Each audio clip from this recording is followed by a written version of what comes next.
اسرائیل میں امریکی سفیر کے شہریوں کو اسرائیل چھوڑنے کی ہدایت۔ سفارتخانہ براہ راست شہریوں کی مدد نہیں کر سکتا، اس پوزیشن میں نہیں ہے۔ امریکی سفیر کی جانب سے ایسا کہا گیا ہے۔ امریکی شہری نکلنا چاہیں تو مصر اور اردن کے راستے نکل جائیں۔ امریکی سفیر نے مزید کہا کہ امریکی سفارتخانہ سرحد تک شٹل سروس فراہم کرے گا۔ آپ کو اپڈیٹ کرتے چلے، اسرائیل میں امریکی سفیر کی شہریوں کو اسرائیل چھوڑنے کی ہدایت۔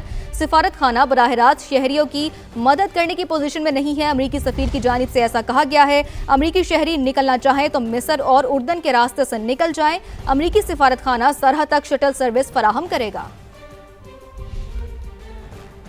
اسرائیل میں امریکی سفیر کے شہریوں کو اسرائیل چھوڑنے کی ہدایت۔ سفارتخانہ براہ راست شہریوں کی مدد نہیں کر سکتا، اس پوزیشن میں نہیں ہے۔ امریکی سفیر کی جانب سے ایسا کہا گیا ہے۔ امریکی شہری نکلنا چاہیں تو مصر اور اردن کے راستے نکل جائیں۔ امریکی سفیر نے مزید کہا کہ امریکی سفارتخانہ سرحد تک شٹل سروس فراہم کرے گا۔ آپ کو اپڈیٹ کرتے چلے، اسرائیل میں امریکی سفیر کی شہریوں کو اسرائیل چھوڑنے کی ہدایت۔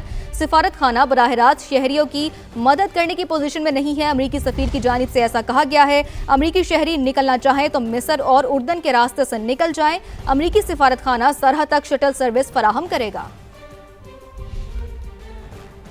اسرائیل میں امریکی سفیر کے شہریوں کو اسرائیل چھوڑنے کی ہدایت۔ سفارتخانہ براہ راست شہریوں کی مدد نہیں کر سکتا، اس پوزیشن میں نہیں ہے۔ امریکی سفیر کی جانب سے ایسا کہا گیا ہے۔ امریکی شہری نکلنا چاہیں تو مصر اور اردن کے راستے نکل جائیں۔ امریکی سفیر نے مزید کہا کہ امریکی سفارتخانہ سرحد تک شٹل سروس فراہم کرے گا۔ آپ کو اپڈیٹ کرتے چلے، اسرائیل میں امریکی سفیر کی شہریوں کو اسرائیل چھوڑنے کی ہدایت۔